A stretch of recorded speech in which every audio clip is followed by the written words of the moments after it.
नमस्कार, अभिवादन स्वीकार कीजिए राजेश्वरी सांकृत्यायन का। आज के स्पेशल रिपोर्ट में हम बात करेंगे राजनीति के युवा तुर्क चंद्रशेखर जी की। चंद्रशेखर जी के बारे में कहा जाता था कि वे राजनीति के लिए नहीं बल्कि देश की उन्नति की राजनीति हेतु कार्य करने में विश्वास रखते थे। इन्हें राजनीति का चाणक्य भी कहा जाता था। युवा तुर्क का संबोधन उनकी निष्पक्षता के कारण उन्हें प्राप्त हुआ था।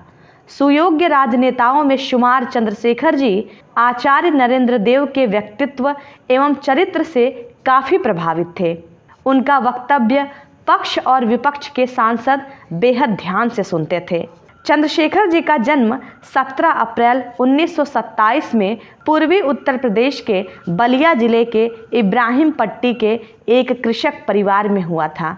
इनकी स्कूली शिक्षा भीमपुरा के रामकरण इंटर कॉलेज में हुई। उन्होंने एमए की डिग्री इलाहाबाद विश्वविद्यालय से लिया। उन्हें विद्यार्थी राजनीति में एक फायर ब्रांड के नाम से जाना जाता था।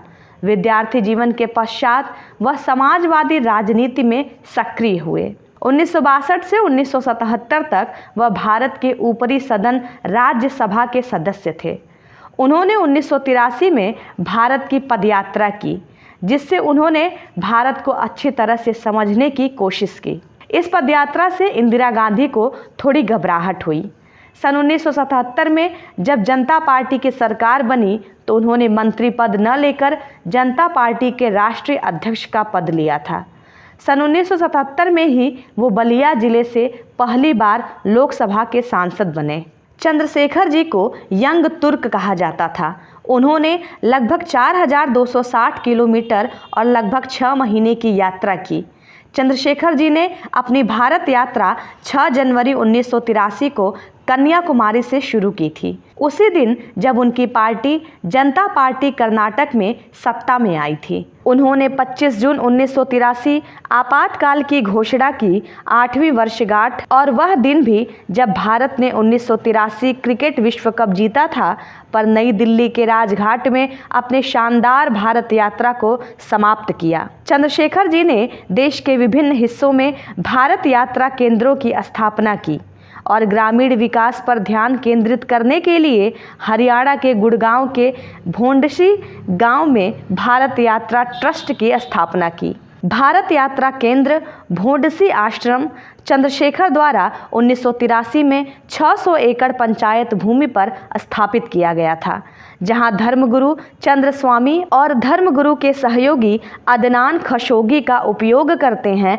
उनसे मिलने के लिए। 2002 से पहले तत्कालीन मुख्यमंत्री ओम प्रकाश चौटाला के निर्देश पर आश्रम की कुछ सरकारी जमीन हरियाणा सरकार द्वारा वापस ले ली गई थी। 2002 में भारत के सर्वोच्च न्यायालय ने कुछ भूमि को छोड़कर अधिकांश भूमि भोंडसी ग्राम पंचायत को लौटा दी। विश्वनाथ प्रताप सिंह सरकार के गिरने के बाद चंद्रशेखर जी ही कांग्रेस के समर्थन से प्रधानमंत्री बने। वे 10 नवंबर 1990 से 21 जून 1991 तक प्रधानमंत्री रहे। वे भले ही अल्प समय तक प्रधानमंत्री रहे हों, लेकिन प्रधानमंत्री पद का दायित्व इन्होंने बखूबी निभाया था। इन्होंने विदेशी मुद्रा संकट होने पर स्वर्ण के रिजर्व भंडारों से यह समस्या सुलझाई। कुछ ही समय में स्वर्ण के रिजर्व भंडार लबालब हो गए और विदेशी मुद्रा का संतुलन भी बेहतर हो गया। वे अपने विचारों की अभिव्यक्ति लेखन द्वारा बहुत सशक्त तरीके से करते थे। उन्होंने यंग इंडिया नामक साप्ताहिक समाचार पत्र का संपादन, प्रकाशन, पत्रकारिता का शौक पूर्ण करने के लिए किया। इसका संपादकीय स्वयं चंद्रशेखर लिखते थे, जो सारगर्भित और मर्मस्पर्शी होता था। इन्होंने मेरी जेल डायरी नामक पुस्तक भी लिखी है। इस पुस्तक के अतिरिक्त डायनामिक्स ऑफ चेंज नामक उनका एक संग्रह भी प्रकाशित हुआ। इस संग्रह में उन्होंने देश की विभिन्न पत्र पत्रिकाओं और यंग इंडिया में जो कुछ लिखा था उसे संग्रहित किया गया था। चंद्रशेखर जी भारत के निचले सदन लोकसभा के सदस्य थे।